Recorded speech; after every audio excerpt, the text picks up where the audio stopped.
Bonjour, je vous présente l'atelier Prendre 3 décisions pour soi-même. C'est un atelier en présentiel qui dure une journée. J'enlève l'image parce que sinon je ne vois que moi. De quoi s'agit-il? Eh bien, souvent, on prend une décision qui est basée sur une conviction, sur une intuition parfois, sur une attirance ou au contraire sur une peur.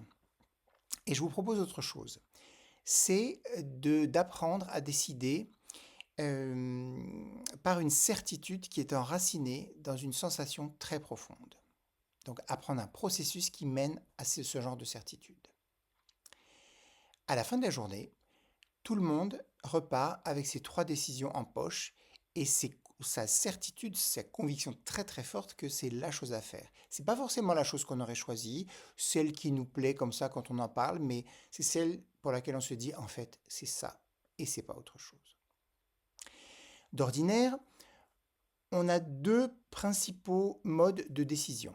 Le mode rationnel mental, c'est je fais la liste des pour et des contre, j'écoute les avis des autres, il faut quand même pas prendre trop de risques, ou ça n'a aucun sens de faire ça, ça n'a pas de sens, ça me semble évident.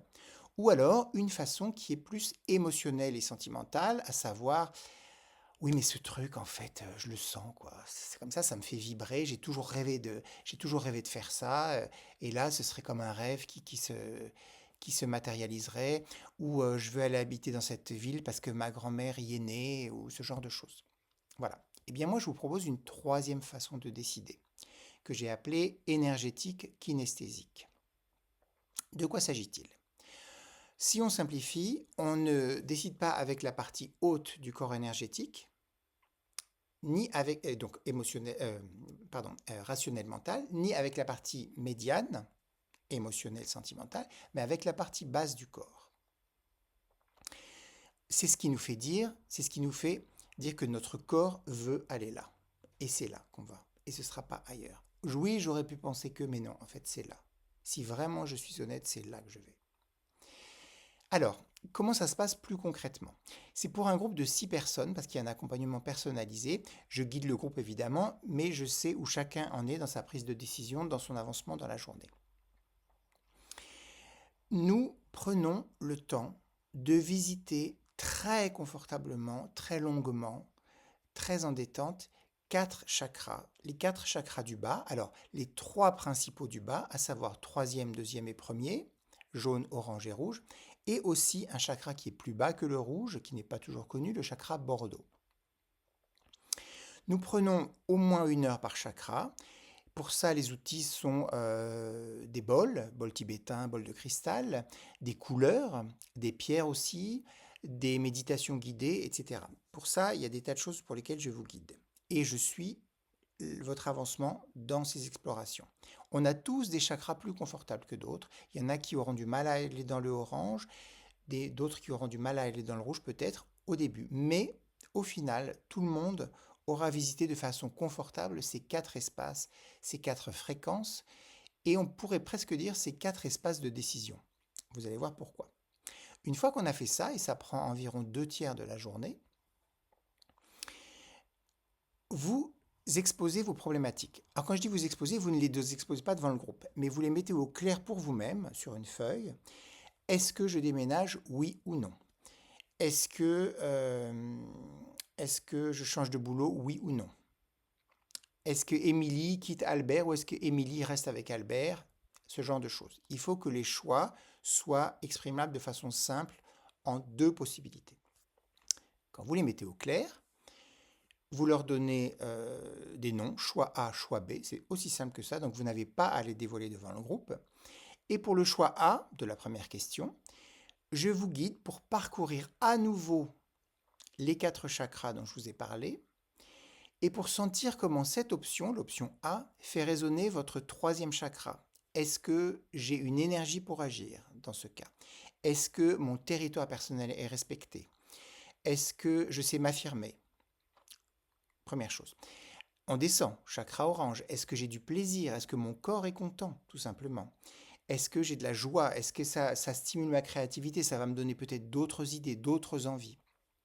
Est-ce que j'ai un appétit pour ça? On descend encore, chakra rouge, chakra racine. Est-ce que ma base est respectée? Est-ce que je me sens en sécurité? Est-ce que j'ai une grosse quantité d'énergie qui va me soutenir, notamment pour agir? Est-ce que les fondations de mon être sont respectées? Est-ce que je serai en mesure de poser des fondations? Est-ce que c'est quelque chose qui va durer dans le temps? Est-ce que ça aura une stabilité? Est-ce que c'est en cohérence avec une potentielle abondance, une potentielle prospérité? Ça, c'est le premier chakra. Et puis, on descend encore plus bas. Chakra Bordeaux. Là, c'est est-ce que dans cette optique A, je suis en accord avec finalement tout ce qui m'a précédé? Alors, c'est pas forcément la lignée. C'est-à-dire, il ne s'agit pas forcément, on ne fait pas des choix pour obéir à sa lignée. Mais c'est bien aussi de ne pas les faire contre sa lignée.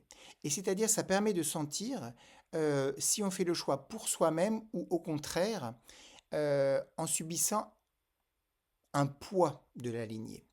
Et pour ça, on se place dans les énergies de, par exemple, du lieu où on est né, du pays, de la langue, de la culture, de tout ce qui finalement nous a précédés et ce qui a fait qu'on est né à tel endroit, à tel moment, dans telle famille. Que ce soit avec plaisir ou pas, peu importe. Mais on voit si ces valeurs profondes qui nous ont précédés sont en accord avec notre projet, ou si au contraire, tout à coup, elles disparaissent complètement et on sent qu'on aura moins de soutien. Une fois qu'on a fait ça pour le choix A, vous notez toutes vos sensations. On prend le temps de faire exactement la même chose pour le choix B. Et là, je vous assure qu'on sait. On sait si c'est A ou B. On sait si on a, en général, tout va ensemble. On a du plaisir, de l'énergie pour agir, on se sent bien, stable, euh, on est en sécurité et puis on sent qu'on a des soutiens invisibles. Ou alors non. Une fois que vous avez fait ce choix, on fait une pause, on digère un peu, et puis on est reparti pour deux autres questions. Je vous rappelle que vous ne les avez pas exposées au groupe. Deux autres questions qui sont importantes pour vous et qui vous demandent de faire cette introspection. Et donc vous repartez de la journée en sachant où votre corps et votre maximum d'énergie vous portent. Vous avez une certitude pour chaque question que vous vous êtes posée. Voilà.